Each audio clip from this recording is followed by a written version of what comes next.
आइए दोस्तों question number 5 को देखते हैं। जैन 21 का क्वेश्चन है, ठीक है। और 5 नंबर में क्वेश्चन आया था। इस चैप्टर में 5-5 नंबर के ही क्वेश्चन आते हैं बेसिकली, 5 नंबर का इस चैप्टर का वेटेज है इसलिए, ठीक है। कई कबार 5-5 नंबर के 2 क्वेश्चन पूछ लेते हैं, वो रेयर केस में। बाकी इस चैप्टर में से एक ही क्वेश्चन आता है 5 नंबर का नॉर्मली, ठीक है। कहता है कि कुछ फॉलोइंग इन्फॉर्मेशन है एबीसी लिमिटेड की। कहता है नेट प्रॉफिट 30 लाख रुपए है, आपके पास में प्रेफरेंस शेयर है 1 करोड़ रुपए के 12% वाले। तो सीधी सी बात है, 1 करोड़ इंटू 12% कर दो तो आपको क्या मिल जाएगा, 12 लाख रुपए प्रेफरेंस डिविडेंड। तो क्या ईपीएस निकालना है तो निकाल सकते, बिल्कुल निकाल सकते। देखिए नंबर ऑफ शेयर भी आपको गिवन है। कहता है इक्विटी शेयर कैपिटल 10 रुपये वाली 60 लाख है, तो 60 लाख डिवाइड बाई 10 मतलब कि नंबर ऑफ शेयर कितना हो गया, 6 लाख शेयर्स आपके पास में होंगे। तो ईपीएस निकाल सकते हैं बड़े आराम से सर। कैसे? कहते हैं नेट प्रॉफिट तो गिवन है, इसमें से हम प्रेफरेंस डिविडेंड माइनस कर देंगे तो आपको earning available for equity share holder मिल जाएगा, और divide by number of share कर देंगे तो ईपीएस मिल जाएगा सर। तो कहते हैं 30 लाख नेट प्रॉफिट है, माइनस करो प्रेफरेंस डिविडेंड कितना है, 1 करोड़ इंटू 12% मतलब कि 12 लाख। तो 30 लाख माइनस 12 लाख, तो कहता है कितना आया, 18 लाख। जो 18 लाख आया वो क्या आया sir, earning available for equity share holder आपके पास में। Divide by number of share करते हैं, नंबर ऑफ शेयर कितना है, 60 लाख डिवाइड बाई 10 मतलब कि नंबर ऑफ शेयर 6 लाख है। तो डिवाइड बाई 6 कर दो, ईपीएस आपको मिल गया 3 रुपीज़ पर शेयर। 3 रुपीज़ पर शेयर। ज़रूरत पड़ी तो हमने नॉलेज यूज़ कर लिया, ठीक है। नॉलेज था तो हमने बस ये पहचान लगा ली कि हम निकाल सकते हैं भाई, ठीक है। ईपीएस की ज़रूरत पड़ी तो ठीक है, नहीं पड़ी तो भी ठीक है, नॉलेज यूज़ हो गया ना, रिवीजन हो गया बेसिकली।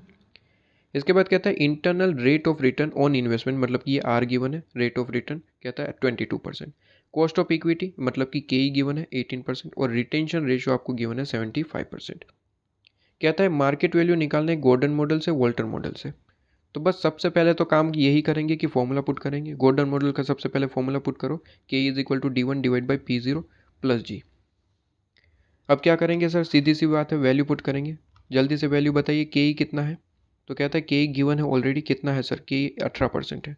तो 18% वैल्यू पुट कर दो, 18% वैल्यू पुट कर दी। फिर आपके पास में P0 ऐसा ही रहना है, क्योंकि मार्केट वैल्यू तो खुद निकालना है, तो P0 ऐसा ही रहेगा।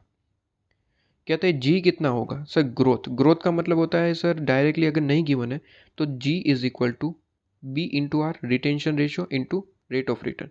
देखिए रिटेंशन रेशियो भी गिवन है, रेट ऑफ रिटर्न भी गिवन है, तो दोनों को मल्टीप्लाई कर दो, जी ए निकल के आ जाएगा।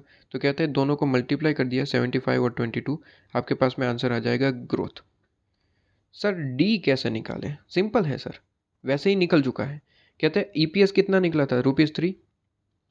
कहते हैं देखिए रिटेंशन रेशियो 75% है, तो डिविडेंड पे आउट रेशियो कितना होगा, 25%। डायरेक्ट इसका 25% कर दो, क्या मिला। कहते हैं आपके पास में 0.75 रुपीज़, 0.75 लो जी। कोई बड़ी बात थी क्या, नॉलेज यूज़ करा तो काम आया ना, ईपीएस निकाल लिया, dividend pay out ratio remaining होगा। तो सीधी सी बात है, कैलकुलेशन वर्किंग नोट में ये चीज़ दिखा भी देंगे कि ईपीएस 3 रुपये निकाला। इसके बाद डिविडेंड की बात करें तो इस तरीके से 75% अगर रिटेंशन रेशियो है तो डिविडेंड कितना होगा, 25% सर। ईपीएस निकाल लिया है 3 रुपये, इसका 25% अमाउंट आ जाएगा 0.75 रुपीज़ पर शेयर। तो ₹0.75 पर शेयर के हिसाब से लो जी। तो वैल्यू पुट कर दिया, आंसर निकल के आ जाएगा P0। इसके बाद कहता है वोल्टर मॉडल के हिसाब से भी मार्केट प्राइस निकालिए। तो वोल्टर मॉडल का फॉर्मूला पुट करिए। कहते हैं मार्केट प्राइस की जगह कुछ नहीं लिखना, बाकी सारी वैल्यू पुट कर दीजिए। डी कितना है, 0.75, अभी अभी निकाला। आर और के गिवन है, ठीक है, वैल्यू पुट कर देंगे 18% और 22%।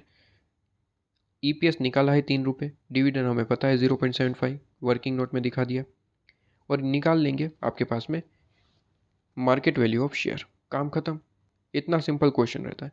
क्वेश्चन ये सॉल्व करना आता है ना, वापस से रिपीट कर दूं क्या, सबसे पहले इस साइड का सॉल्व करेंगे, प्लस की राइट साइड, ये सॉल्व हो जाए, फिर उसमें ऐड कर दो 0.75 और फिर डिवाइड बाई करो 0.18, तो आंसर आपके पास में आ जाएगा। ऑलवेज यही करना है, जब भी वोल्टर मॉडल का क्वेश्चन सोल्व करना है, फॉर्मूला सोल्व करना है, तो सबसे पहले प्लस की राइट साइड जो है ये वाला पार्ट, उसे सबसे पहले सोल्व कर दो कैलकुलेटर पे या फिर कहीं पे भी, ठीक है। उसके बाद उसमें ऐड कर दो 0.75 और फिर लास्ट में डिवाइड बाई 0.18 मतलब कि के।